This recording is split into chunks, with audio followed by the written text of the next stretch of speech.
Okay.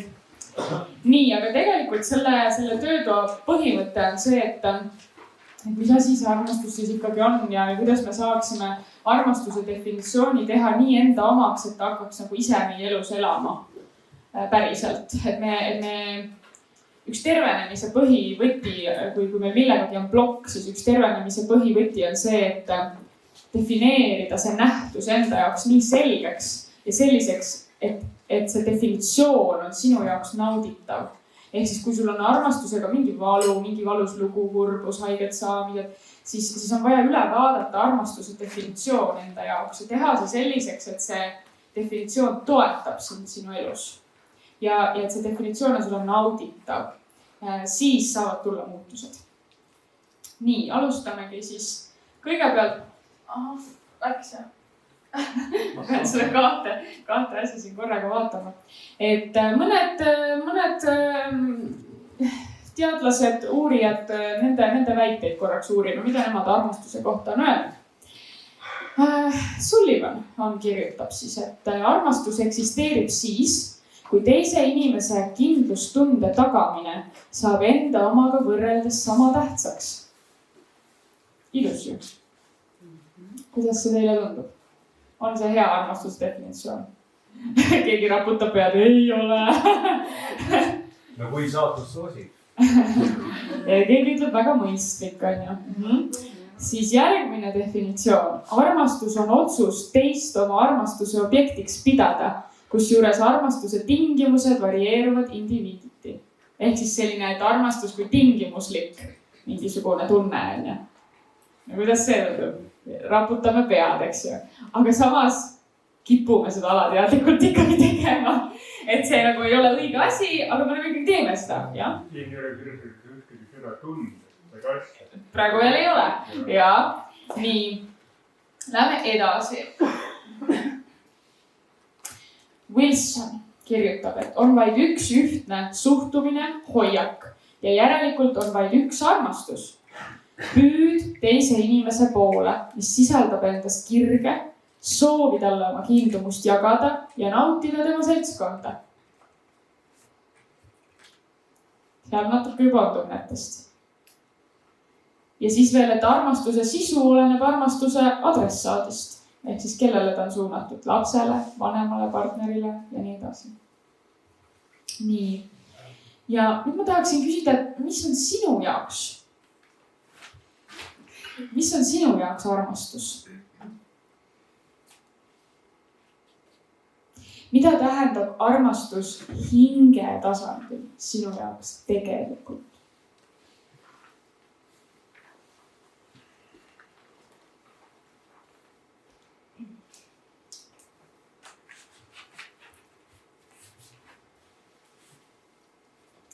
Armastust ei saa väga selgelt, saab, aga kui me püüame teda mingisse definitsiooni panna, siis ta muutub nagu kitsamaks.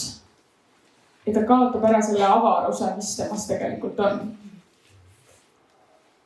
Aga kuidas? Võid? Ma arvan, et hinge tasandil armastus on selline puhas olemine. Hinge olemus on armastus. Mis see siis tähendab?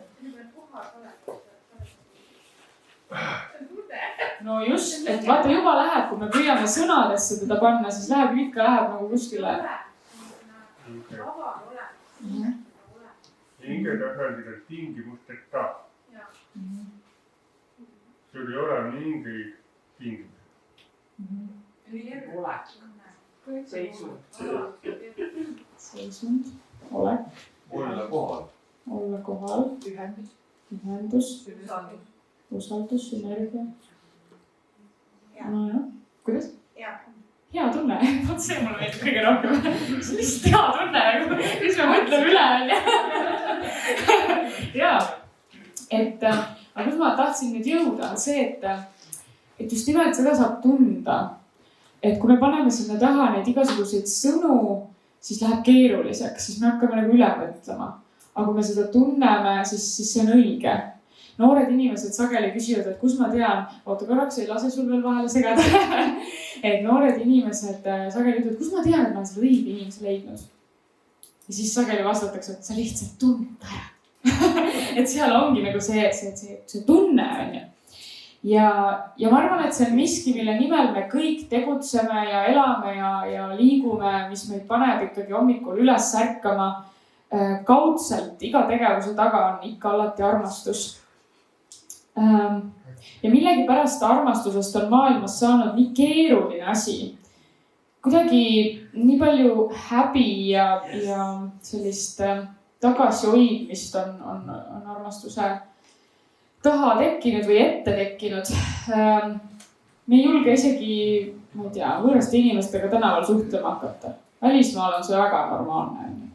Me ei julge ennast avada, me ei julge, kui keegi küsib, kuidas läheb, vastad ikka lihtsalt, et hästi.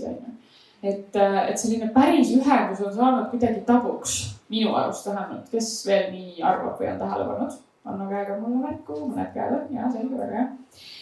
Et me ei oska nagu enam niimoodi lihtsalt minna armastusse või ka konflikti olukorras valida armastusest lähtuda või armastusest käituda. Ikka me jääme sinna oma jonni ja mingisse nõudmistesse nagu kinni. Aga teeks ühe lihtsa katse selle tõestamiseks, et armastus on tegelikult väga lihtne. Olete valmis? Pange silmad kinni. Päriselt silmad kinni, nii et ei piiru. Hinga lihtsalt sügavalt läbi südame.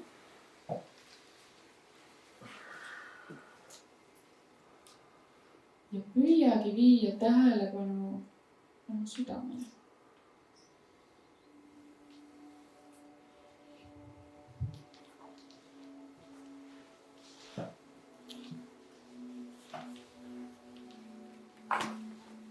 Ja meenutame nüüd 3, aga alustame esimesest.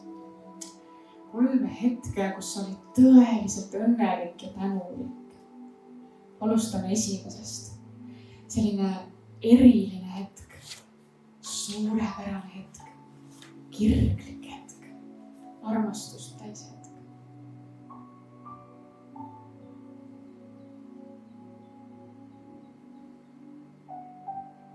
Meenuta, kuidas sa olid selles hetkes, mida sa tundsid, kes olid su ümber.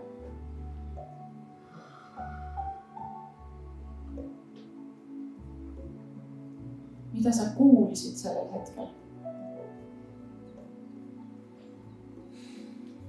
Kuidas sa hingasid sellel hetkel?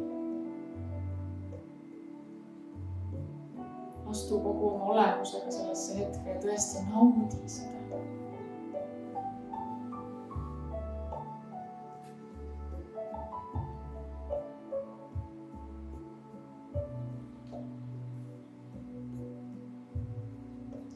Ja siis meenuta järgmist hetke, kus sa olid nii õnnelik.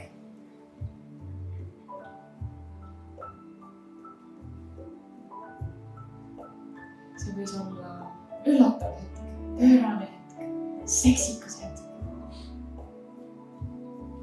Või tõeliselt puudutav, südamlik hetk.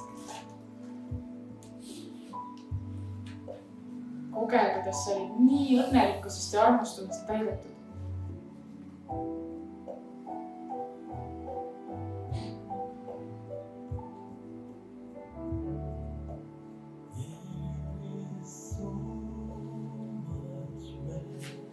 Näe seda, mida sa nägid siis, kuule seda, mida sa kuulsid siis, tunne seda, mida sa tundsid siis. Luba sellel tundel tõesti nagu tekkida, ennast üle võtta, naerutusel näole tulla. Ära hoia tagasi, see on nüüd see sama, et ära hoia tagasi.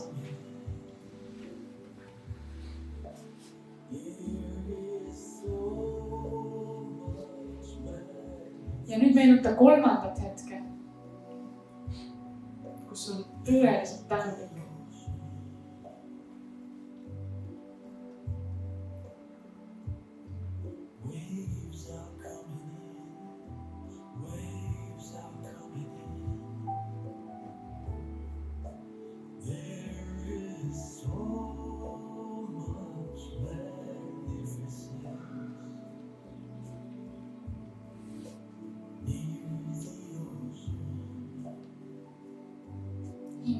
rõõmu endas, täida ennast selle sama rõõmuga, mida siis tundsid.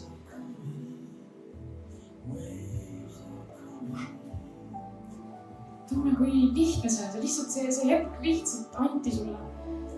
Imeline hetk. See on sinu kingitus, mida elu sulle andis.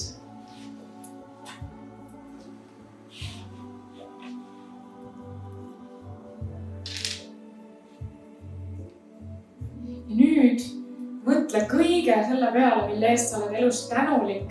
Mõtle ka selle peale, mille üle sa oled uhke iseenda puhul ja hakka enda südamesse tõmbama neid aspekte, mille eest sa oled tänulik ja mille üle sa oled uhke. Tõmba, siruta käsi välja, füüsiliselt tõmba südamesse ja iga kord, kui sa südamesse selle endale tõmbad, siis ütle yes, yes.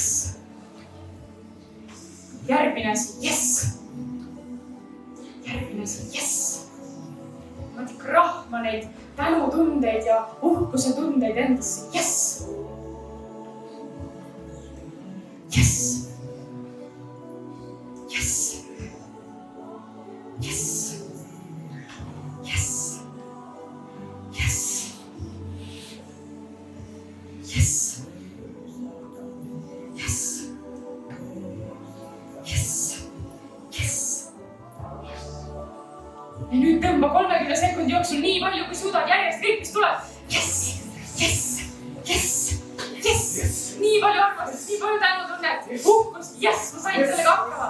Yes, yes, yes, yes, yes, yes, yes, yes, yes, yes, ei anna alla. Yes, yes, yes, yes, yes. Väga hea. Nüüd tunne, mis sa tunned. Hoia silmad kinni, tunne, mis sa tunned. Ja nüüd tunne, kuidas sinu südames hakkab see kõige puhtam, kõige lihtsam, kõige kergem armastus kasvama. Ja sa saadad seda heatahtlikult kogu maailmale just sinna, kus on parasjagu kõige rohkem vaja. Neile, kes on valmis seda vastu võtma.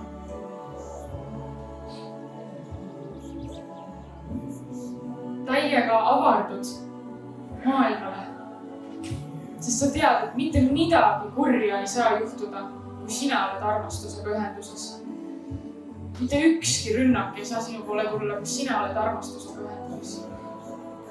Ja jaga seda, saada seda just neile, kellel on vaja. Ilma ühegi hinnanguta. Ära pane sinna juurde silti, et ma soovin, et sul saaks see suhe korda või ma soovin, et sul juhtuks see lihtsalt neutraalselt.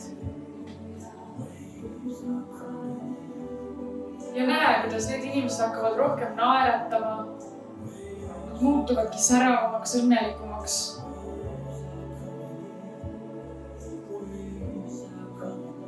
Ja sa ei anna endast midagi ära, sellepärast et see on vägi, see on ressurss, millele meil kõigil on ligipääs. See ei saa maailmast mitte kunagi otsa.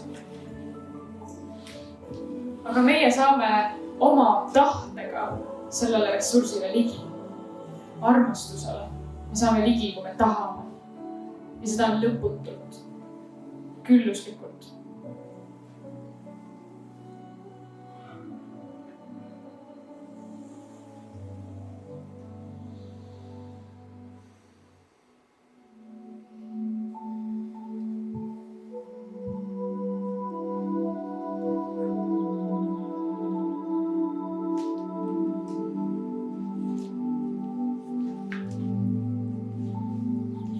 Ja nüüd ma soovin, et sa teeksid enda sees otsuse.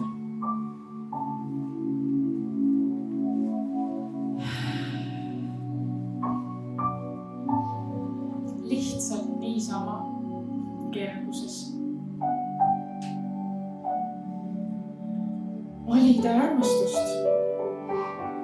Ja selleks, et seda valida, tee enda ümber silmad lahti ja jaga armastust võimalikult palju inimestega siin ruumis. Ilma mõtlemata ja koge, kuidas armastus kasvab, kui sa seda jagad. Kuidas see ei ole andmine ega saamine, vaid see lihtsalt on. Julgelt. Ei hoia ennast tagasi. Julgelt.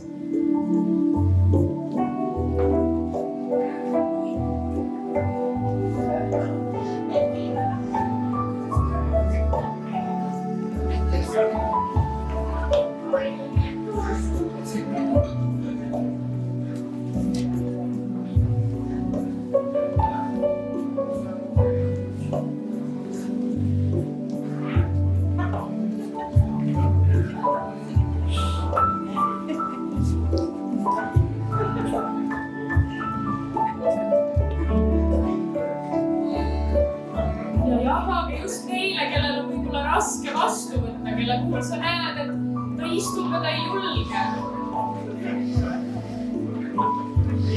Koos tekib see julgus. No. Ja tõesti võta ka vastu. Luba endal vastu võtta. Lõdvestuda. See ei ole pinge. Luba endal lõdvestuda.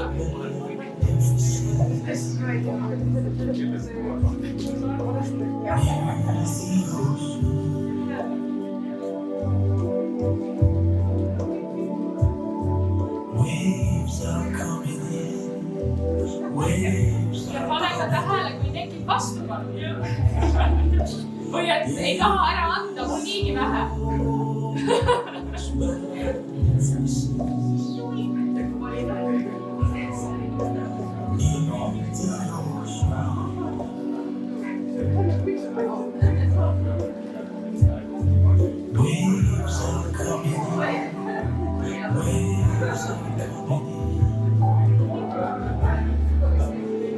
Ja lihtsalt kogege armastuse lihtsust. See lihtsalt ongi nii lihtne.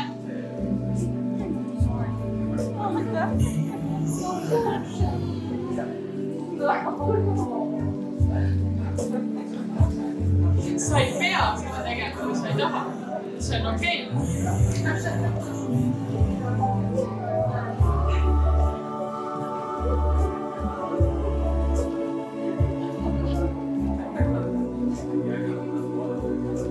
See on selline ring, mida ei saa kunagi ära lõpetada.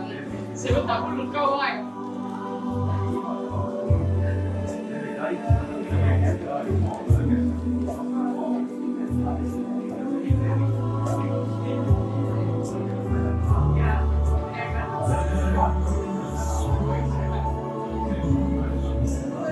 Ja siis võite oma kohale tagasi tulla.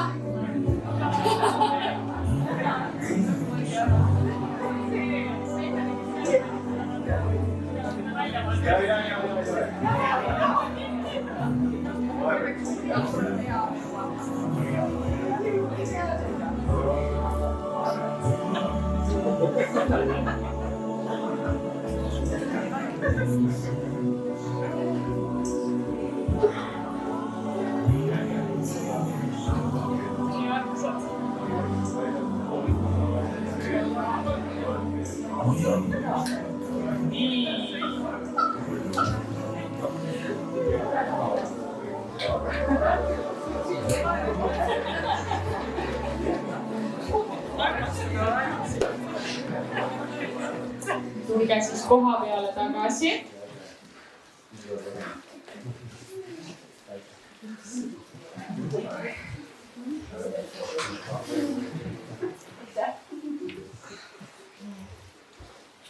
Huvitav on ju selline lihtne harjutus. Aga väga paljudel olid silmad märjad muidugi. Ja see on nii tore. Et osadel on nagu lihtsam selle armastusega ühendust saada. Osadel kohe ei julge või kuidagi tuleb hirm ette. Kas oli kedagi, kellel tuli hirm ette? Ja mõned käed on ju. See on väga okei. Et selles ei ole midagi vale. Sellest saame läbi minna, läbi töötada niimoodi pehmelt, õrnalt ja kogeda seda, et armastus võib olla turvaline. Ja armastus austab ka piire, armastus austab ka teise inimese ruumi. Ja ei solvu, kui teine inimene ütleb, et mul on seda oma ruumi vaja. See on väga-väga oluline. Mis ma tahtsin öelda? Kui paljud praegu selle harjutuse käigus seda armastust jagades nüüd siin lõpus tundsid sellist nagu päris siirast armastust, et ei teinud nagu sellepärast, et peab tegema, vaid sellepärast, et tõesti see ongi nii lihtne. No, hästi, tore. Sest selle harjutusega on alati see risk, et see on ju harjutus. Keegi ütleb, et peab tegema, et kuidas ma nüüd siis lähen sinna sellesse armastusse. Et ei pea, aga selle mõte ongi just see, et see on nii lihtne. Ma ütlen seda kui mitu korda, et see on nii lihtne, et ma ei pea nagu punnitama või nii, et ma võingi valida lihtsalt. Ma võin seda valida ka siis, kui ma olen, ma ei tea, oma lähedasega tülis, tahaks oma jonni ajada, aga ei, ma võin ikkagi valida, et ma ikkagi ju armastan sind. ja nii ongi. Et nii paljud tülid jääksid sellest olemata ja nii paljud need kahjustused jääksid olemata, kui me teadvustaksime rohkem, et armastus on ju ikka ja armastus on lihtne. Ehk siis, mis asi see armastus ikkagi on? Uurime natukene ka lähedust. Et mis on lähedus, sest et lähedus on ju armastuse osa, üks selline komponent. On erinevad läheduse vormid. Kuidas teaduslikult siis jagatakse lähedust osadeks? On emotsionaalne lähedus. See on sellisest koostundmisest. See tähendab, et me oleme samal lainel, et me oleme ühenduses emotsionaalselt ja see emotsionaalne lähedus on ka teiste läheduse liikide aluseks tavaliselt. Siis on seksuaalne lähedus ja see on tegelikult sügavam kui lihtsalt füüsiline lähedus. See on ka selline hingeline lähedalolek. Ja? Siis on intellektuaalne lähedus. See tähendab ühiste ideede, unistuste, mõtete jagamine, omavahelistes aruteludes tekkiv lähedustunne. Olete seda kogenud? Kellegagi teed koos plaane ja sellest tekib lähedus. Siis on esteetiline lähedus. Väga huvitav, olete mõelnud selle peale, et siis sellisest nagu ilu jagamisest tulenev lähedus. Ühine ilukogemus. Kontserdid ja kunstinäitused ja kodu, kaunis kodu on ju, meil tekib sellest lähedus, meie kodu, me kaunistame seda kodu. Ja siis on loominguline lähedus. Ühine loomingu kogemuse jagamine. Ühised tegevused, aga ka koos kasvamine. Areng. Siis on selline huvitav nagu rekreatsiooniline lähedus. See tähendab siis seda, et kui me tagame teineteise heaolu, siis sellest tuleb lähedus. Teineteise heaolu loomisega tekkiv lähedus. Siis on töine lähedus, mis tuleb ühistegevustest, ühistest projektidest, ühiste eesmärkide täitmisest. Mõlema partneri väärtuses on töö esikohal. Ühised kohustused ja sellest tekkiv lähedus uskumatu. Ei pruugigi olla, et ainult kohustused on suur koorem, vaid see võib olla ka rõõmus läheduse tekitamise allikas. Ja tegelikult, kusjuures minu jaoks on, mul on nii suur rõõm sellest, kui ma saan mingisuguseid, ma ei tea, pere või suhtega seotud kohustusi nagu täita. See teeb nii hea tunde. See ei ole koorem tegelikult. Kui seda niimoodi vaadata, siis on kriisilähedus. Ja see on selline jõud, mis tekib erakorralistes olukordades, kui on mingi väljakutse, mingi raskus, et kriis ühendab, kriis toob lähemale. Alavormina siia alla käib ka konfliktilähedus. Ehk siis selline nagu pärast konflikti ära leppimine ja siis tunned suuremat lähedust. On keegi seda kogenud? Jah, oja. Vahel isegi mõne inimese armastuse keeleks ongi konfliktid ja siis nad selleks, et kogeda suuremat lähedust, nad tekitavad konflikte, et siis pärast on nagu leppimise rõõm või armastus. Huvitav, ja mis te naerate selle kaks? Tore, et sa selle välja ütlesid. Nii, siis on kohustustel baseeruv lähedus. No sellest juba rääkisime, on ju ühiste kohustuste alusel arenev lähedus. Siis on vaimne lähedus. Sellise elu, mõtte ja väärtuste jagamine. Ühised vaimsed väärtused, sellest tekib lähedus. Aga ka murede jagamisel tekib lähedus, läheb siia alla. Ja erinevatel inimestel on erinevad läheduse tüübid, mille kaudu nemad lähedust loovad. Mis te praegu siin avastasite, mis teile kõige sellisem kõnetavam oli või äratundmise rõõm, et minul on see. Mis te avastasite praegu, kui te kuulasite need kirjeldusi? Seda ma arvasin, ma mõtlesin su peale, kui ma seda ütlesin. Esteetiline, nii. Emotsionaalne. Vaimne, emotsionaalne. Intellektuaalne. Kohustuste. Sa ütlesid seda nii suure ohkega. Aga kusjuures, paljudel meestel on see, et nad tahavad pakkuda, nad tahavad hoolitseda, nad tahavad ära teha ja siis nad tunnevad sealt seda lähedust, et ma olen oma rolli täitnud. Ja mis veel? Töine. Kõik on olemas, töine. Mis see esteetiline on?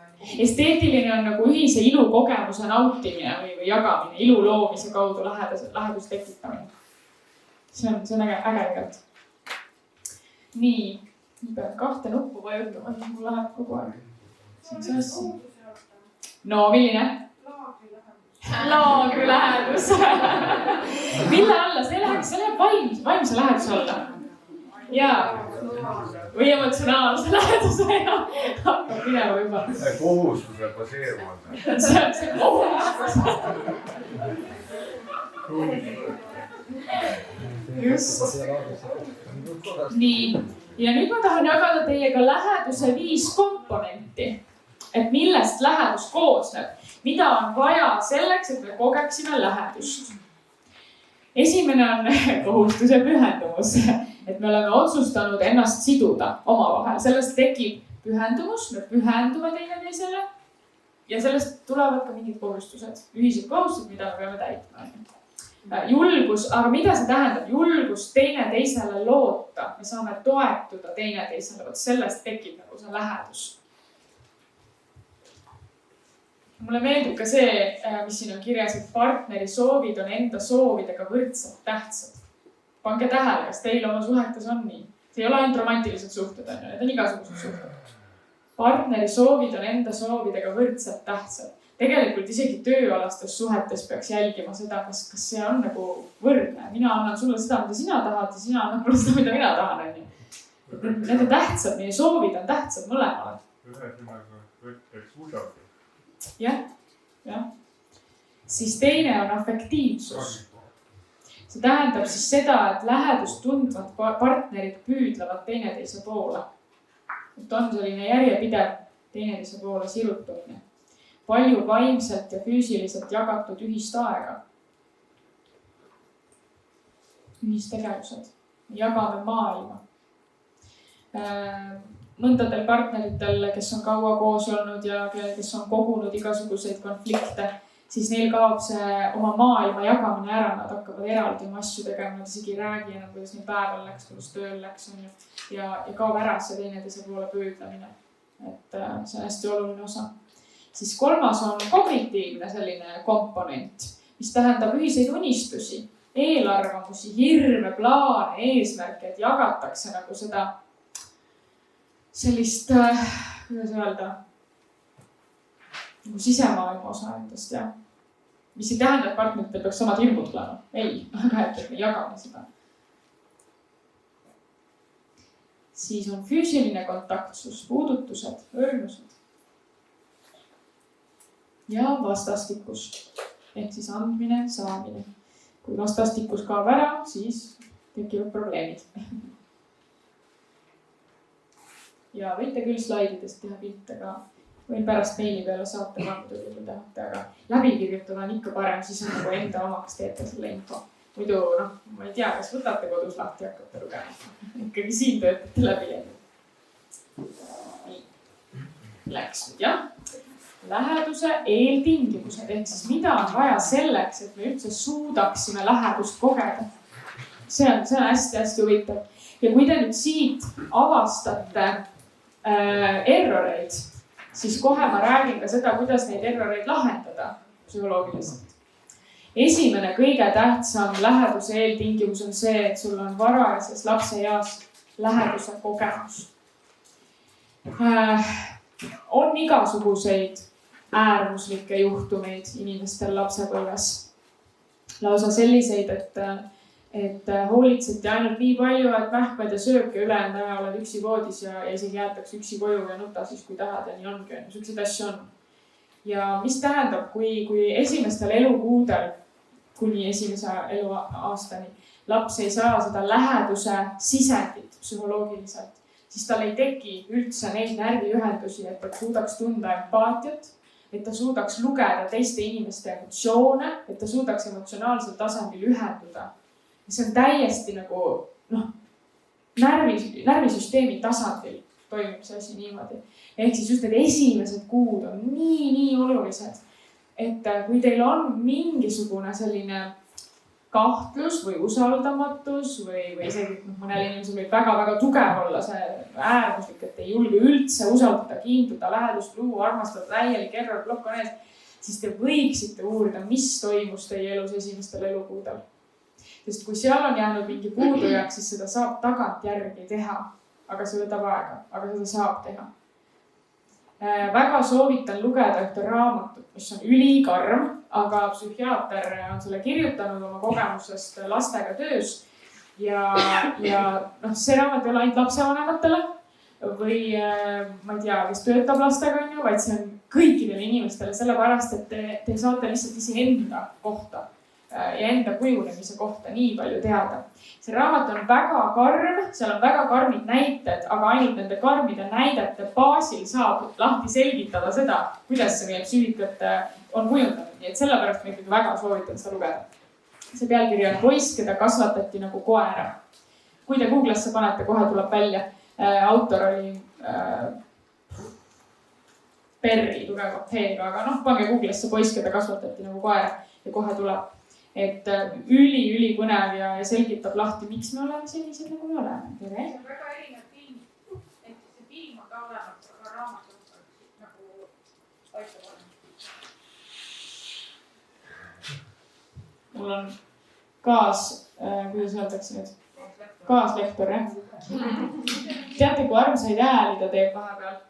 Ükseid norsatuse hääli, ma püüan talle siis jagada seda mikrofoni sellel hetkel. Ja. Nii, et see läheduse kogemine varajases lapseeas. Et see loob selle julgeolekutunde ja usalduse tunde, et maailm on turvaline. Vot see, kas me oleme saanud lapsepõlves selle sisendi, et maailm on turvaline. Ja siinkohal ma pean ikkagi üle rääkima ühe asja veel. Minu õpilased kindlasti seda on kuulnud, aga kõik ei ole, nii et ma räägin selle üle. Et millist sisendit annab läbi tunnetuse meile ema ja millist sisendit annab isa. See on hästi oluline, sest selle põhjal te saate väga palju olulisi paralleele oma elu ja oma maailma taju kohta tuua. Psüühika kujuneb selle põhjal, mida ta tajub keskkonnas. See väike laps ei tee väga selgeid ratsionaalseid järeldusi keskkonna tõlgendamisel.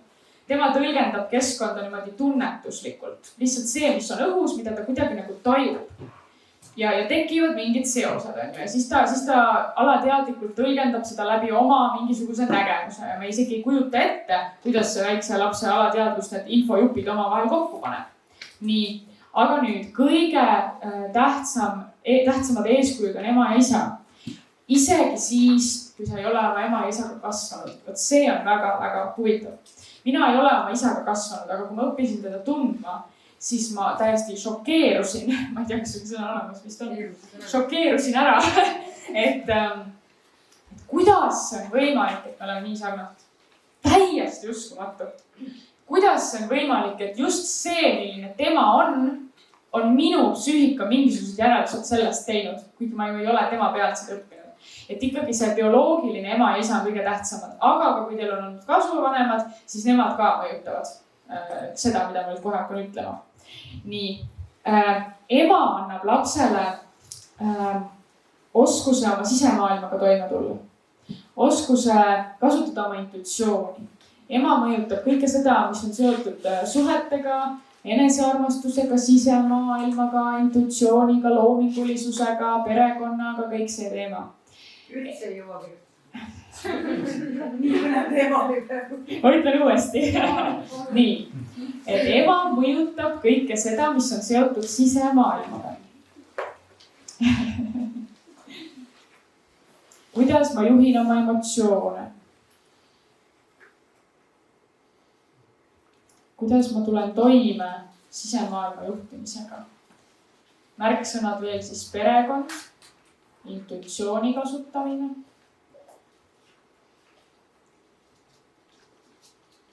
loomingulisus, enesearmastus,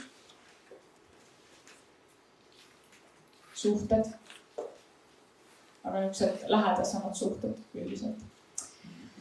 Et siis see on siis, mida ema annab lapsele üleüldiselt. Isa lapsele, vahet pole, kas on poiss või tüdruk, isa lapsele annab selle tunde, et sa oled maailmas vastu võetud. sul on turvaline.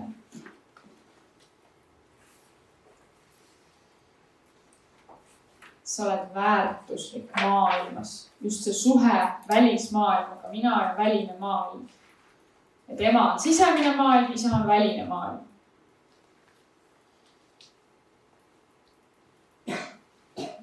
Turvatunne, et ma saan hakkama. Et minu tegevus on heaks kiidetud. Kõik see. Isa õpetab ka piiride seadmist. Ja kui ma ütlen, et isa õpetab piiride seadmist, siis mitte, et ta õpetab seda otse, vaid oma käitumisega laps õpib tema pealt. Kui isa ise ei oska piire seada, siis laps õpib selle pealt. Kui isa seab piire kõigile endale ja lapsele ülidomineerivalt, siis laps õpib selle pealt midagi. Ja just teeb järeldused siis maailma kohta. Ja nüüd veel üks otsetee, mis on juurde vaja anda, et samast soost vanem annab lapsele mina-pildi. Ehk siis näiteks isa pojale või ema tütrele. Annab siis, et kas mina naisena või mina mehena. Milline peaks olema mees, milline peaks olema naine. Ja päris tihti juhtub nii, et me otsustame, et mina kindlasti selline olla ei taha. Mina kindlasti selliseks ei saa. Tekib hirm, äkki ma olen ka samasugune. Aga nüüd siin ongi see konks. Et me pealtnäha võime olla muutunud täiesti vastupidiseks. Aga miks sageli me ei saavuta oma suuri unistusi ja eesmärke? Sest alateadlikult taustal jutustab see lugu, et aga mina ei ole rohkemaks võimeline, sest minu ema oli selline. Ja see on nii peidetud, et me ei tunnista seda endale, seal on see vastupanu. No? Ja mis see ravim siin on see, et vastu võtta. Minus on minu ema, minus on minu isa. Ma võtan selle vastu ja kui ma võtan selle vastu, siis ma saan oma võimekust avardada laiemaks. Siis ma ei pea enam defineerima või piirama oma võimekust alateadlikult ainult sellele tasandile. Et just see trots, võitlemine on see, mis hoiabki meie võimekuse piiratuna. Seal, mis on meie hirm. Vot. Et selle kaudu siis ühesõnaga saate mõtestada enda kogemusi lapsepõlves ja ka armastusega ja lähedusega. Kuidas sinu ema ja isa omavahel, kuidas sinu ema ja isa teiste inimestega, teiste partneritega võib olla. Mida nad kodus rääkisid armastusest ja lähedusest? Milliseid kommentaare nad tegid sulle seoses armastuse ja lähedusega? See kõik on kuskil seljakotis.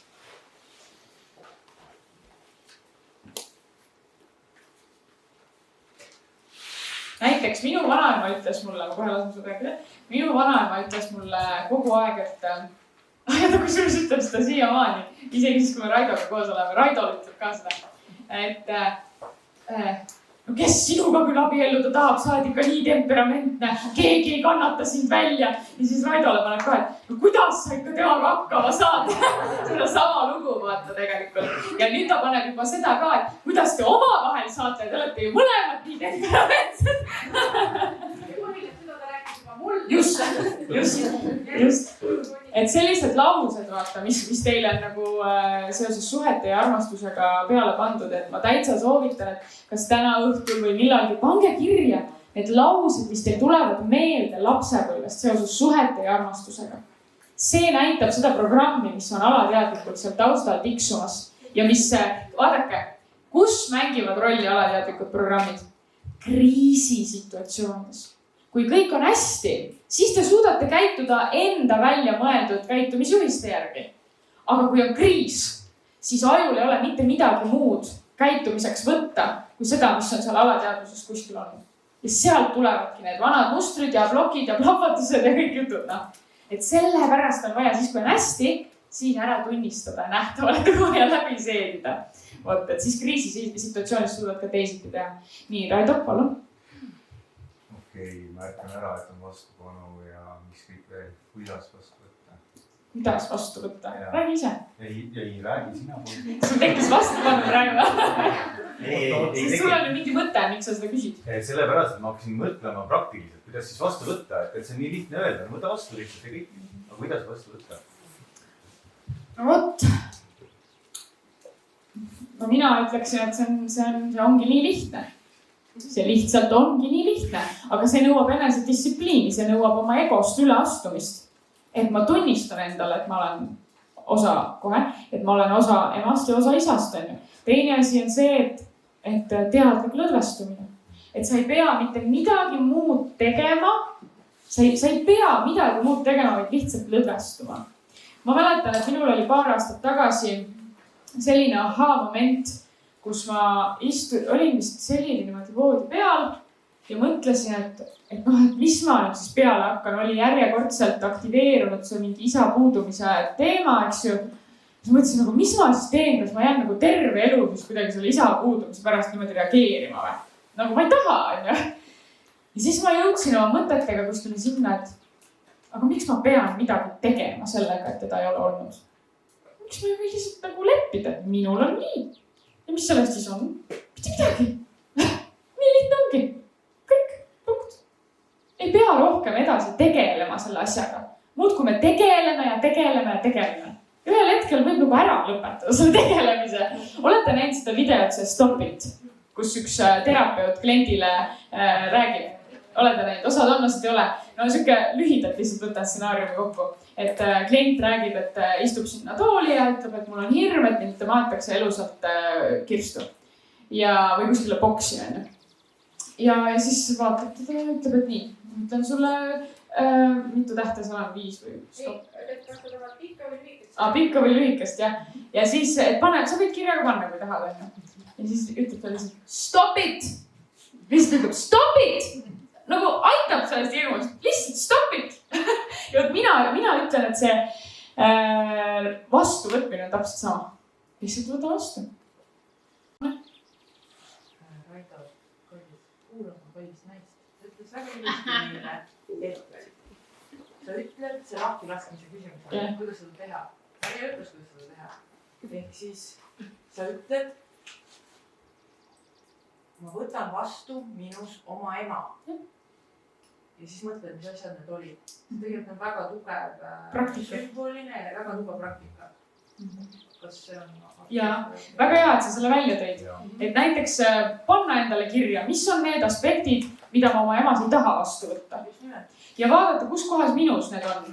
Ja tegelikult on, pahatihti alati on. Isegi kui need ole päris samamoodi, on natuke ümber nurga. No see on okei. Ei, sellest ma olen ammu aru saanud, et ma olen siin ruumis kõige suuremate vastupanudega inimene. Ja ma olen tegelikult vastu võtnud.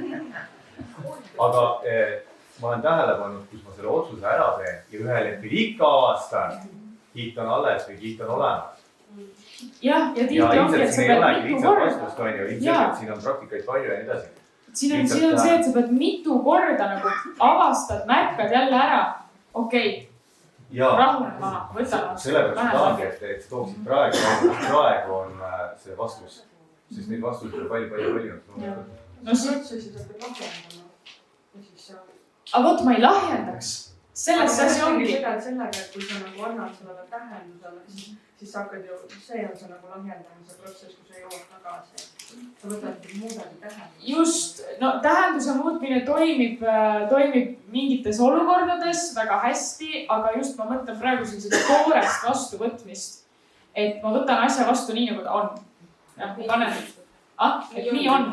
Ja võib-olla kohe, et võib-olla, et kuidas ma saan selle enda kasuks tööle panna hoopiski. Mitte, et ma püüan sellest lahti saada iga hinna eest, vaid kuidas ma need ema omadused enda kasuks panen. Nii, palun. Et tegelikult kui me võtame see, mis tuleb, sa võtad kõik vastu.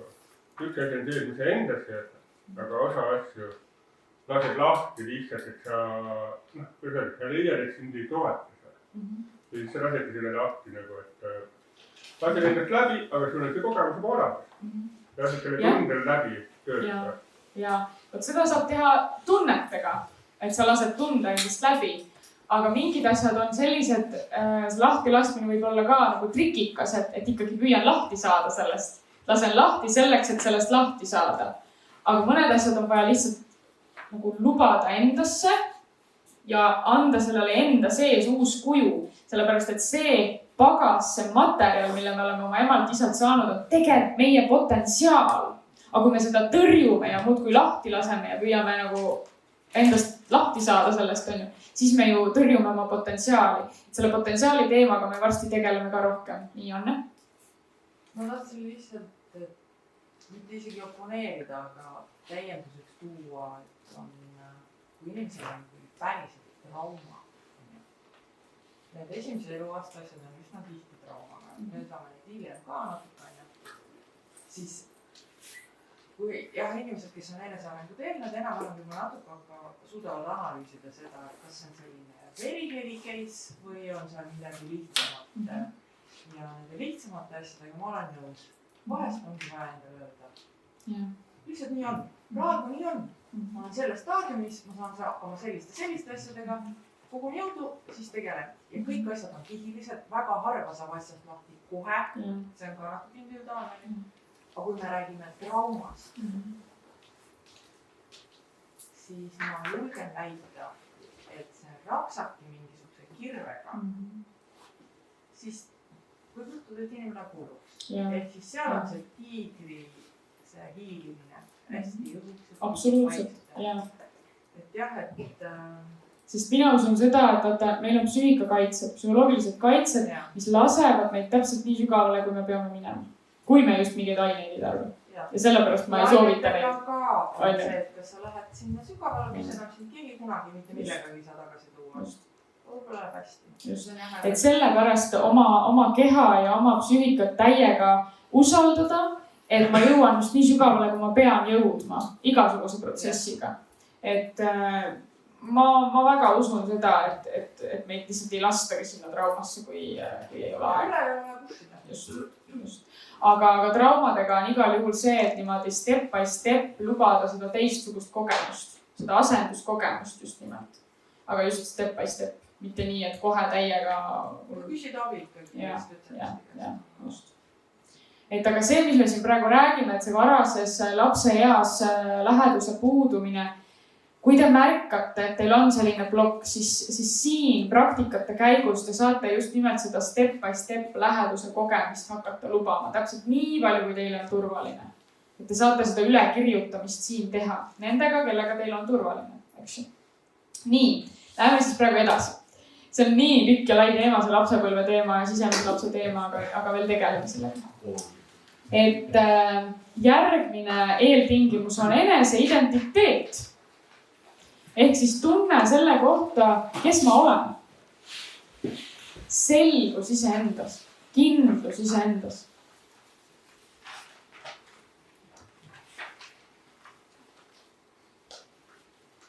Kui mul on selge eneseusk ja eneseväärtustamine, siis ma ei sõltu sellest, kui keegi ütleb mulle midagi halvast.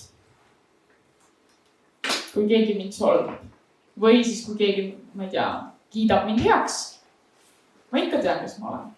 Ma ei lähe sellest kohe, ma ei tea, kuhu. Et selline enesekindlus, sest kui mul on eneseskindlus, siis ma saan olla lähedane. Sest ma tean, et teise inimese seisundid ei ole mulle ohtlikud. See on see, mida Raido enne rääkis. Et siis mul on endaga turvaline. Ja siis ma saan olla lähedane. Ma saan teist mõista. Ja nii edasi. Nii, ja kolmas on eneseaustus. Ehk siis, et ma kiidan heaks oma võimeid, oma väärtuseid, omadusi. Ja mul on ka realistlik piiride seadmise võimekus.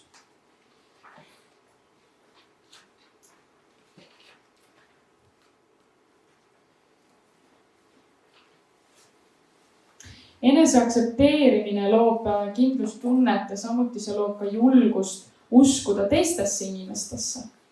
Anda neile nende enesekindlust läbi iseenda. Madal eneseaustus ja eneseväärtustunne hoiab ära enese avamise. Minu arvamus pole tähtis, ma ei ole väärtuslik. Hirm, et keegi teeb mulle haiget. Ma lihtsalt ei hakka riskimagi, et ma ennast avan, sest äkki sealt tuleb mingi pauk. ja laps arendab eneseaustust täiskasvanute reaktsioonide kaudu. Näiteks selline näide, et laps korjab emale ilusad lilled, läheb viib need lilled talle ja üks stsenaarium on see, et ema ütleb, et oi, kui ilusad lilled, aitäh sulle. Kust sa need küll korjasid? Ja teine reaktsioon on see, et ma loen siit korraks, et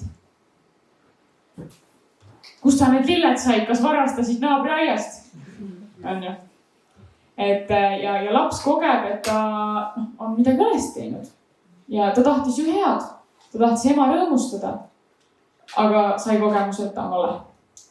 Ja sealt tekibki esimene selline eneseväärtustamise puudumine, eneseaustamise kadu, eneseusu kadu, kui ma kogen, et ma olen vale. Ja see võib olla nii süütu väike olukord teinekord. Nii. Lähme edasi. Läheduse seinad. See on ka minu üks lemmik teema. Läheduse seinad ehk siis millest tekivad sellised tõkked ühenduses. Tõkked minu ja teise või teiste inimeste vahel. Pange hästi hoolega tähele, millised on teie lemmiktõkked, millega teie tõkkeid loote. Esimene on selline emotsionaalne ebaküpsus ehk siis see, et sa igatsed kogu aeg niisugust lapselikku rolli, tahad olla hästi toetatud, võib-olla natuke isegi ohvri rollis oled, siuke ninnu-nännu, kõik peavad sind hoidma, värki-särki, teistele midagi ei paku. Oled ise ainult see haavatav õrn vajaja, abivajaja. Selline emotsionaalne ebaküpsus, et sealt ei saa tekkida sellist vastastikust meie tunnet, sest et on kogu aeg domineeriv mina vajan, mina tahan, mul on puudu, mina. Selline. Ja. Siis teine on hirm haiget saada, ehk siis selle aluseks on tihti välja kujunemata väga kindel, tugev eneseidentiteet, aga võib olla ka varasemad kogemused, millest me räägime kohe hiljem. Et aga kui pubekaeas on väga palju keelatud ja pidurdatud sind või siis suunatud ja domineeritud sinu üle või siis vastupidi on selline üliükskõikne suhtumine olnud sinu suunas, et tee mis tahad, kaks äärmust on ju. Siis võib olla see, et nooruk ei ole oma mina väga tugevalt ära kinnistanud. Ja täiskasvanu eas ta justkui kogu aeg otsib, et kes ma siis ikkagi olen, mida ma ikka teha tahan. Et selline natuke lõksu jäämise tunne. Ja sealt tuleb ka hirm läheduse ees, sest et hirm kaotada ennast ära sellesse suhtesse. Ma niigi olen kadunud.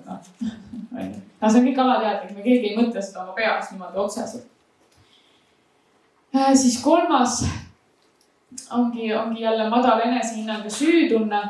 Need tavaliselt esinevad koos ja on ka seotud selle välja kujunemata eneseidentiteedi ja madala eneseusaldusega. Ja nüüd ma natukene loen teile, sest siin on kuldtekst.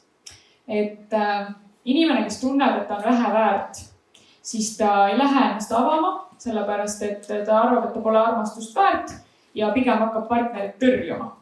See on nagu üks aspekt selle madala enesehinnangu ja süütunde all.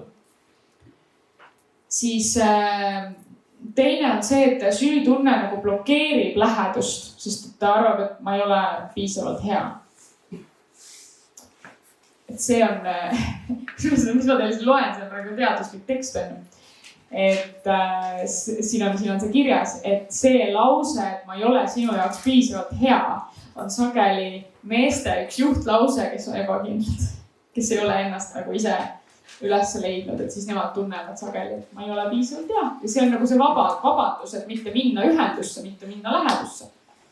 Aga kui seda lause on näiteks naisel? Sama, ega ei ole vahet. Lihtsalt millegi pärast seda täheldatakse rohkem meestel. Ilmselt selle pärast, et ühiskond ootab, et mehed peavad nagu pakkuma rohkem just kui naisele.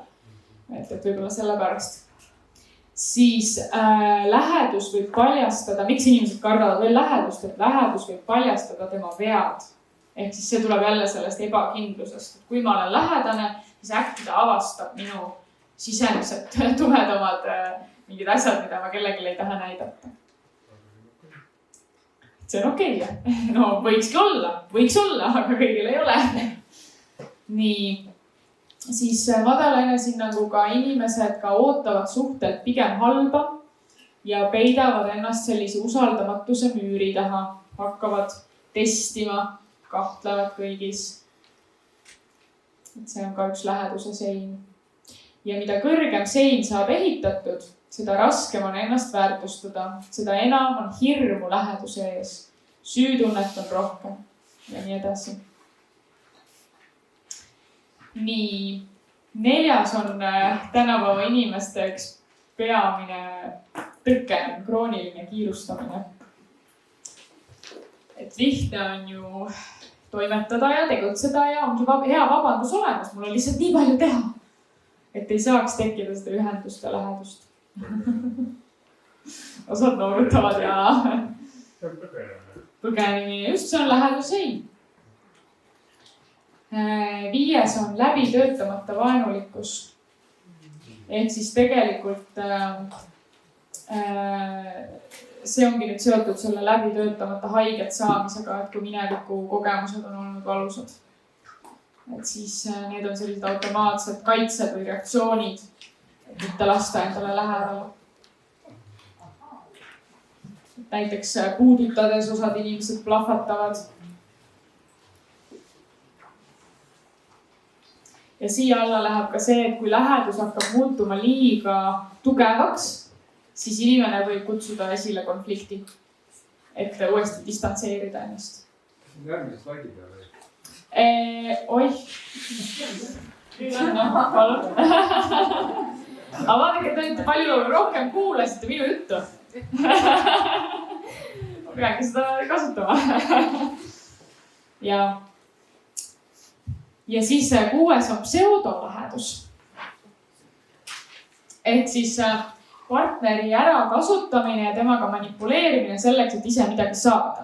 Et ma näitan, et ma olen sinuga hästi-hästi lähedane, aga tegelikult mind huvitavad ainult minu vajadused, mitte sinu omad. Et selline kunstlikult tekitatud lähedus selleks, et saada, mida mina tahan. Selline nähtus. Siia alla käib ka selline nähtus nagu partnerite kogumine.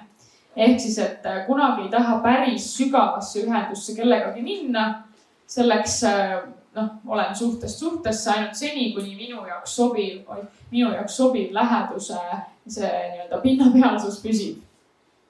Et kaugemale ei julge kellegagi minna. Nii kui hakkab lähedasemaks muutuma, siis nii kõik kaon ära. Ja. Siis 7. on mineviku varjud ja kummitusabielud. Ehk siis selline nähtus, kus asetatakse oma partner mineviku partneri kohale ja hakatakse talle projekteerima kõiki neid jamasid, mis olid. Et seni lahendamata teemad nii-öelda veetakse kaasa. Ja 8, mida ma ka olen päris palju täheldanud tänapäeva suhetes, on rivaalitsemine, võimuvõitlus.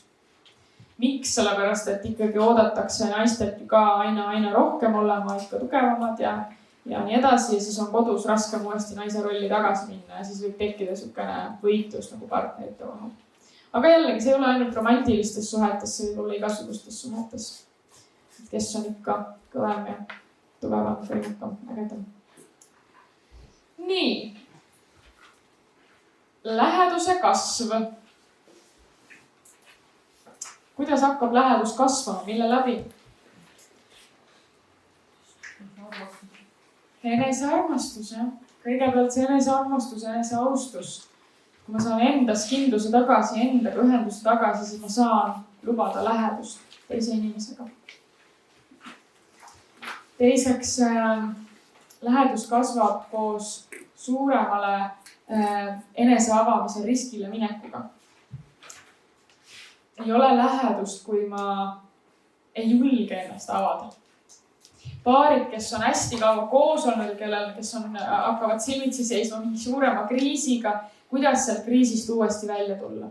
Tuleb võtta risk ennast uuesti avada. Siis, kui ei julge. Igasugustes suhetes, tegelikult vanematega tihti ka tekib nagu see, et et lapsed tunnevad, et oi, sa liiga palju kritiseerid mind, ma parem üldse ei räägi sulle enam oma elust mitte midagi. aga lähedus, ühendus kaob ju ära. asjad tuleb selgeks rääkida ja siis uuesti riskida. ja ma siin ise hiljuti oma isaga seoses mõtlesin, kuidagi jõudsin sellise lauseni, et lähedaste osas ei tohi mitte kunagi alla anda. Olgu nad ükskõik, millised nad on, aga nende osas ei tohi mitte kunagi alla anda. See on väga oluline. Et alati peab uuesti riskima, sest et seni, kuni kõik nad on elus, seni areng kestab. Seni me õpime koos, seni meil on alati võimalus oma õppetunnid ära õppida ja luua see tugev, hea perekondlik ühendus. Et ei tohi alla anda, sest pärast kahetseme ise. Et see enese avamine, jah, et võite nagu praktiliselt praegu taustal mõelda, et kes on need inimesed teie elus, kellega te ei riski enam ennast avada, kellega on kuidagi hirmus. Ja miks? Mis on see, mis on jäänud rääkimata, väljendamata, piiride seadmine, mis on jäänud tegemata. Et kellega peaks seda tegema? Aga paraku on tänapäeval ühiskond, et ei juleta lihtsalt isegi oma vanematele avada. Muidugi, jah, aga me oleme siin selleks, et teisiti teha. Me ei saa ühiskonda muuta. Ja. Nii, ja kolmas on siis see, et lähedus kasvab läbi vastastikuse panuse. Mul oli hiljuti üks juhtum, mitte minu elus, aga kogemus tööalaselt, kus naine räägib, et väga jäigalt raius, kuidas tema mees peab muutuma. Ja kuidas tema tahab, et tema mees võimaldaks talle vabadust ja ma ei tea, puhkust ja kõike, mõistmist ja toetust ja kõike, aga samal ajal räägib, kuidas mees peab muutuma ja mees teeb kõike valesti ja nii edasi. Ma küsisin talt, et kas sina oma mehele täpselt neid samu asju võimaldad? Siis ehmatas ära. Ei võimalda. Ja seal oligi see asi tegelikult. Et mees oleks olnud valmis koostööd tegema küll. Aga naine istus kuskil oma jäikuses kinni, ei pannud tähele, seda vastastikust enam ei olnud. Vastastikust panustamist enam tegelikult ei olnud. Ja see on karm koht, kus tuleb aus olla enda vastu. Ja küsida endalt, et kus on need kohad, kus mina saan panustada ilma oma egota. Lihtsalt. Ma ju armastan seda inimest. Miks ma ei võiks? Miks ma valin kahjustada, hävitada? Ülo Vooglaiu väga hea lause kohe, mida ma kannan endaga väga kaasas väga paljudes olukordades on see, et kuidas hoida, mitte kahjustada. See on üks mu lemmiklause. Kui on sellised väga konfliktsed, rasked olukorrad elus üleüldse, mitte ainult suhetes, siis ma küsin, kuidas hoida, mitte kahjustada, kuidas hoida keskkonda, kuidas hoida ennast, kuidas hoida teisi osapooli, kuidas hoida seda eesmärki, seda unistust, mis iganes, mitte kahjustada. Nii, palun.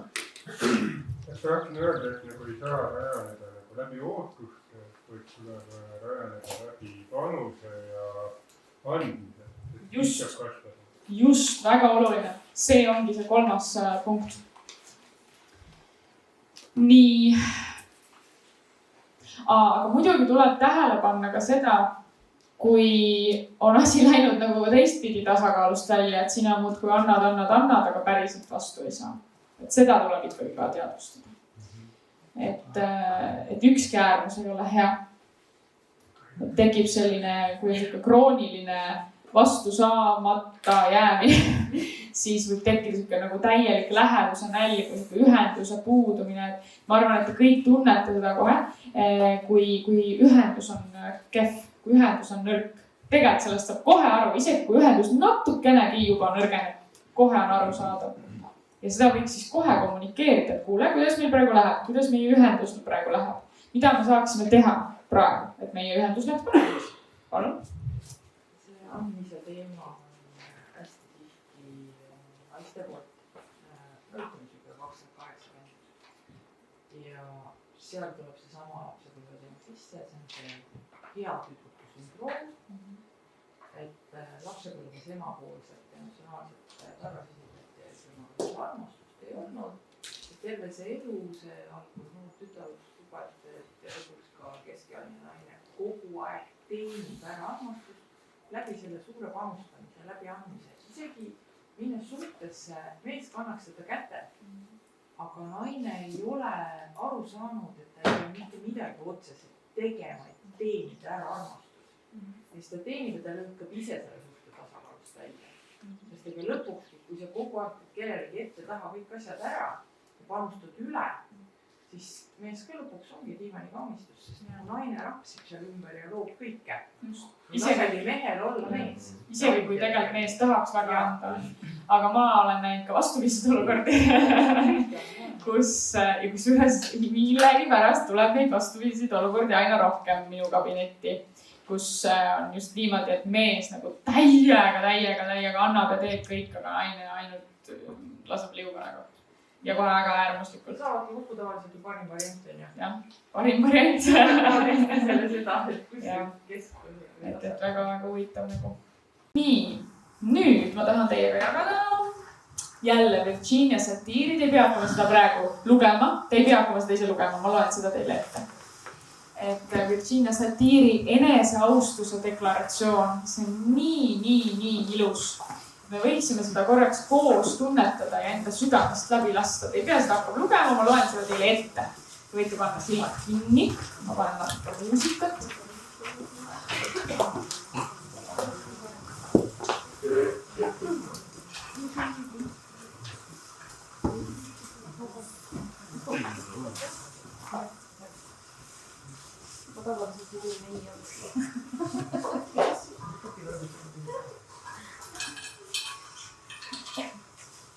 Ja tunneta, mida need laused sinuga teevad.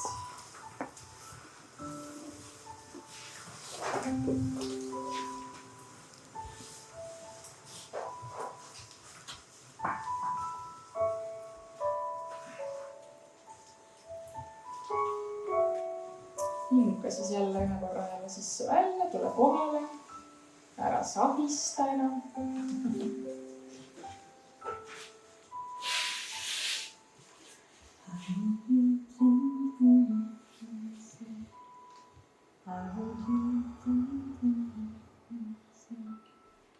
Ma olen kogu maailmas ainulaadne. Leidub küll inimesi, kellel on minuga sarnaseid jooni. Ometi pole me üks ja seesama. Niisiis kõik, mis lähtub minust, on kordumatult minulik, sest valikut teen mina ise. Ma olen üleni enda oma. Minule kuulub mu keha koos kõigega, mida ta teeb. Mu mõistus kõigi mõtete ja ideedega. Mu silmad ning kõik, mida nad näevad. Mu kõikvõimalikud tunded, viha, rõõm, pettumus, armastus, kaotusvalu, ärevus. Mulle kuuluvad mu suu ja kõik sõnad, mida ta ütleb, kas kenad, peened või ebasündsad, viisikad või tahumatud. Mu hääl, vali või mahe. Ja minu teod, olgu nad suunatud teistele või mulle endale. Mulle kuuluvad minu kujutelmad, mu unistused, mu lootused, mu hirmud. Minule kuuluvad minu edusammud ja võidurõõm, mu eksimused ja äpardused. Omades ennast üleni on mul võimalik endaga väga lähedalt tuttavaks saada. Nii suudan ennast armastada ja olla sõbralik kõigi enda tahkude suhtes. Ja ma suudan parimal viisil töötada iseenda heaks.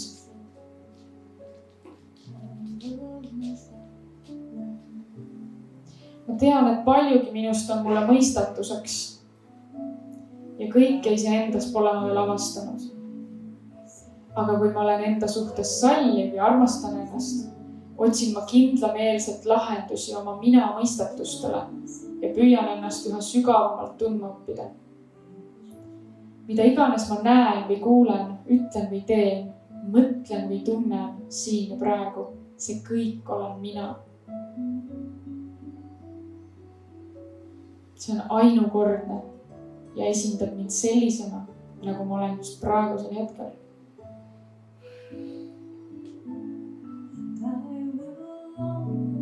Kui ma vaatan tagasi sellele, mida ma olen öelnud ja teinud ning mida olen tundnud ja mõelnud, võib mõni mu tahk mulle mitte meeldida.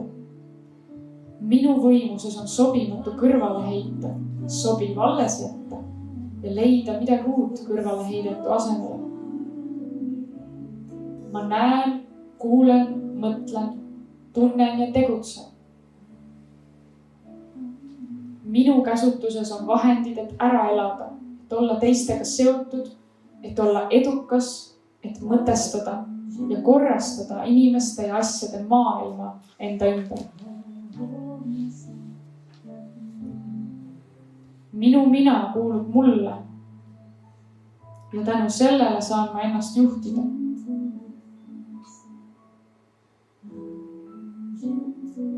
Mina olen mina ise ja ma meeldin sellisena endale.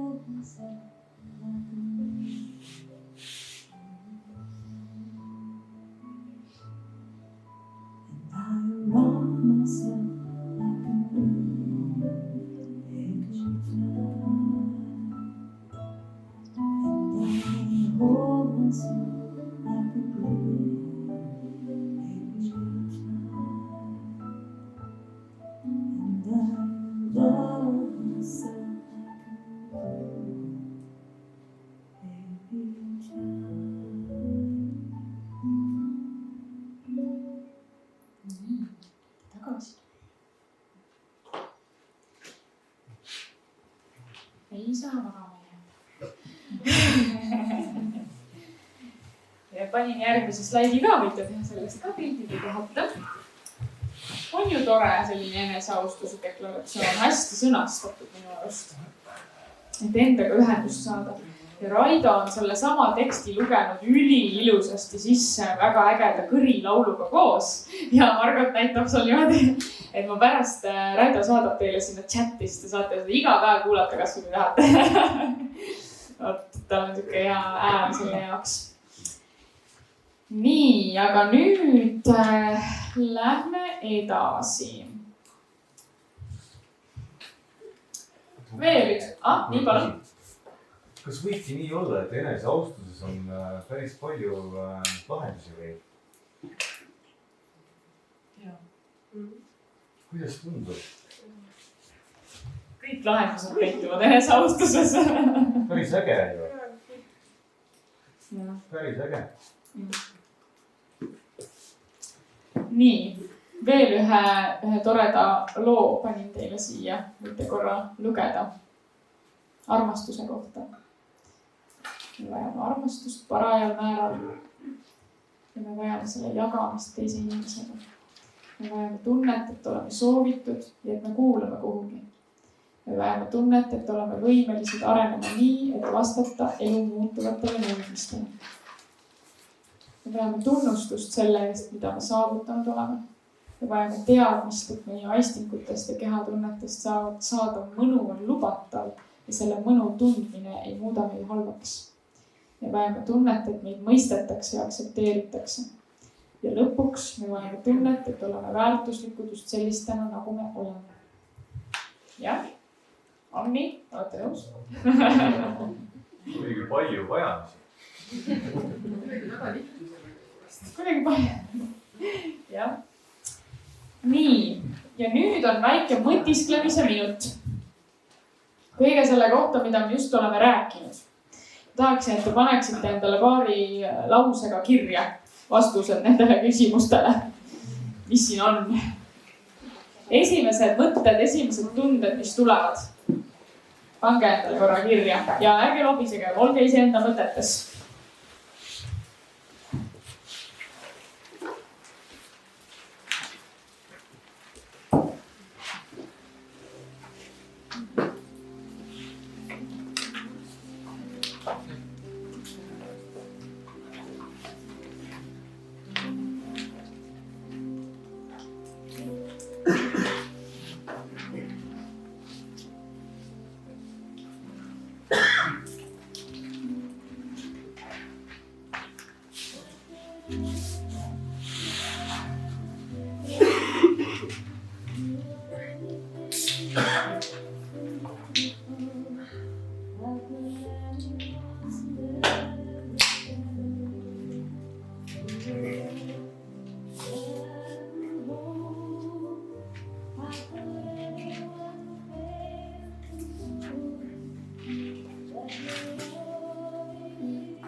saate veel palju selle laagri jooksul tegeleda, nii et sellepärast ärge muretsege. Aga võib-olla just, et millised läheduse seinad oled sa enda ümber märkamatult tekitanud? Mida sinu jaoks tähendab lähedus, millist lähedust sa vajad? Mida tähendab sinu jaoks armastus maailma vastu ja kõige viimane küsimus on minu jaoks kõige olulisem. Kuidas ma saaksin maailma ja eluga olla lähedas?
Meist on väga erinevas kohas selle läheduse ja armastuse teemaga ja igaüks peakski vaatama just sellest oma perspektiivist, oma eluetapist, et kuidas mina saan olla lähedasem, kuidas mina saan rohkem elu kogeda, ellu sukelduda, armastusse sukelduda, mis mind aitab.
Kui palju teil on valmis?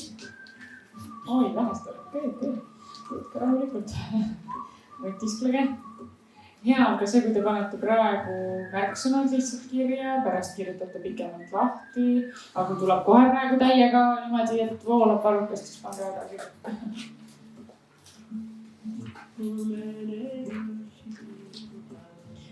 Just see viimane küsimus on kõige olulisem, sest siin on praktilisus sees. Te peate pärast laagrist ära minema ja neid asju tegema, mis te siia kirja panete.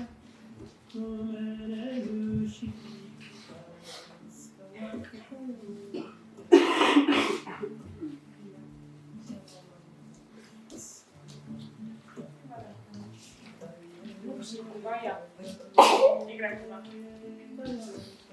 Nagu juks.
Kaks minutit veel.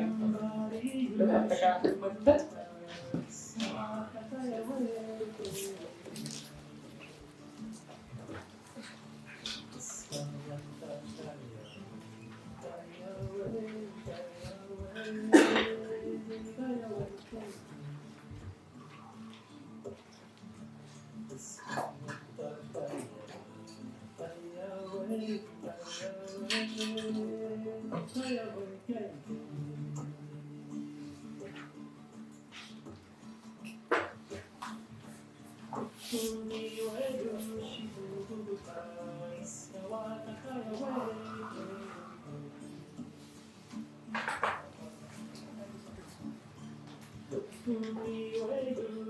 Nagu sulle lõpuks tagasi.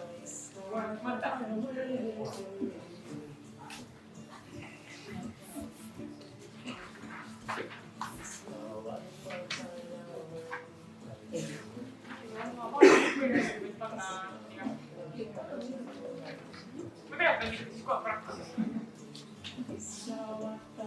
Nii, nüüd lõpetage lause. Pärast kirjutate kodus või õhtul lõpuni. Ja nüüd enne kui me läheme edasi, siis mul on läinud juba 3 korda meelest ära seda teha, mida ma tahan teha, et teeme selle kohe ära, siis läheme edasi. Vallalised. Palun tõuske püsti. Ei nagu julgelt ja siis vaadake teineteist. Ja vaadake siin ruumis ringi. Et julgelt. Natuke läheb aega. Siis vaadake ruumis ringi teineteist. Lihtsalt oleks nagu silm peale. On ju? Et suhelge siis omavahel. Mine tea. Vaata ruumis ringi, ei keegi Nii, väga hea, jälle spiil ja vaadake Arno on seal taga, Arno on väga hea, Raivo on väga nunnud, kõik on väga nunnud, kõik on väga head. Lihtsalt me oleme emaga mõelnud seda nagu nii palju, et meil käib laagrites alati nii palju vallalisi inimesi ja nad on ju kõik nii toredad. Ja need toredad inimesed võiksid kuidagi nagu leida teineteist. Et nüüd ma siis mõtlesin, et ma teen selle asja ära. Nii, väga hea. Lähme siis edasi praegu.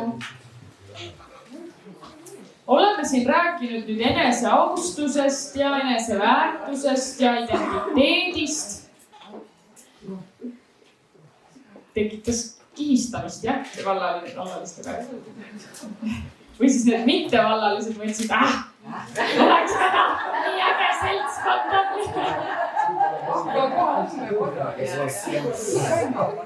Ei, Annika puhul oli eriti ainult, et ma olen vahepeal või niimoodi kõikus siin kuidagi. Mina ütlen, et ta on vallaline. Ära ütle nii. Kirjutate, võtate välja, kirjutate lisaks vallaline. Just, nimesüldi, see oleks väga hea, et siis jääb meelde.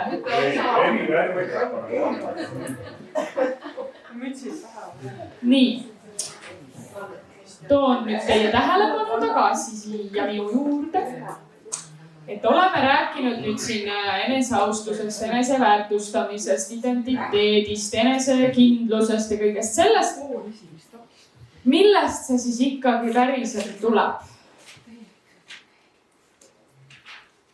Autentsusest. See päris ühendus iseendaga. Päris ehedus.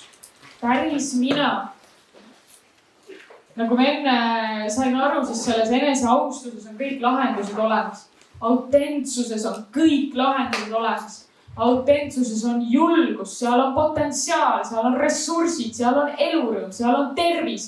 Sest ka meie keha loomulik seisund on ju olla terve. Järelikult seal on see ressurss ka olemas.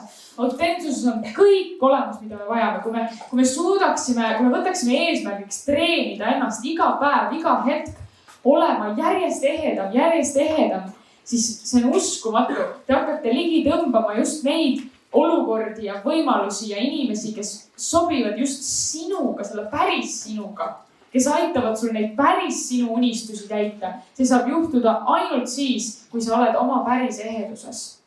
See ei saa muidu juhtuda. Aga mis see päris ehedus, päris autentsus ikkagi on? See ei tähenda seda, et ma olen parim versioon iseendast. Mõnes mõttes olen. Aga see tähendab seda, et ma võtan kõik vastu, mis minus on. Ka need ebameeldivad aspektid. Kõik tabud asjad, kõik pimedad nurgad, kõik ebameeldivad iseloomuomadused, hirmud, kõik võtan vastu, mis minus on. See on autentsus. Ja kui ma võtan selle kõik vastu ja teen sellega rahu, siis ma olen õnnelik. Sellepärast, et mitte miski muu ei tee mind päriselt õnnelikuks, kui ainult see, mida päris mina tahan. Loogiline, eks? Siuke väike mõtteharjutus. Mitte miski muu ei tee mind õnnelikuks, kui ainult see, mida päris mina tahan. Vot. Nii et, natuke juttu ka. Ma just seda rääkisin. Need laused olidki, mis ma just ütlesin. Ehk siis ma väga kutsun teid üles võimalikult tihti pange endale telefoni meeldetuletus küsimusega, et milline oleks praegu päris mina?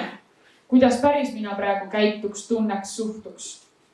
Mida päris mina vajab, tahab? Kuidas ta väljendaks ennast? Kogu aeg see päris mina meeldetuletus. Sest me oleme inimestena treenitud märkama ebaehedust. Me saame kohe aru, kui keegi pole ehe. Kuda võlks, me saame sealt kohe aru. Olete nõus? Tekib nagu mingi siuke tunne. Ei oska öelda, mis see päriselt on, aga midagi on nagu valesti. Isegi kui me seda inimest ei tunne, kui ta on täitsa võõras inimene, siis ikka me saame aru, et no ei ole ehe, midagi on, mida ta varjab või peidab või püüab olla kuidagi teistsugune. Ehk siis tegelikult ehedusega on sama asi nagu armastusega. Me ei oska väga hästi öelda, mis asi see on, aga me saame aru, kui see on. Vot, me tunneme selle ära. Nii et, kuhu ma tahtsin selle jutuga jõuda? Vot see on ehedus, on ju. Ma ei püüa mingi pingutada, kuhu ma tahtsin jõuda, vaid ma ütlen, et mul läks meelest ära. Nii, oodake, ma mõtlen. Tahtsin vist jõuda sinna, et see eheduse treenimine, väga hea tuli meelde, eheduse treenimine käib ka tunnetuse pealt. Ma saan aru, kui ma ei ole praegu ehe, minust tekib mingi pinge, minust tekib mingi ärevus, minust tekib mingisugune ebakindlus isegi. Ja ainuke praktika on see, et sellel hetkel küsida endalt, kuidas ma saan lõdvestuda oma päris olemusse.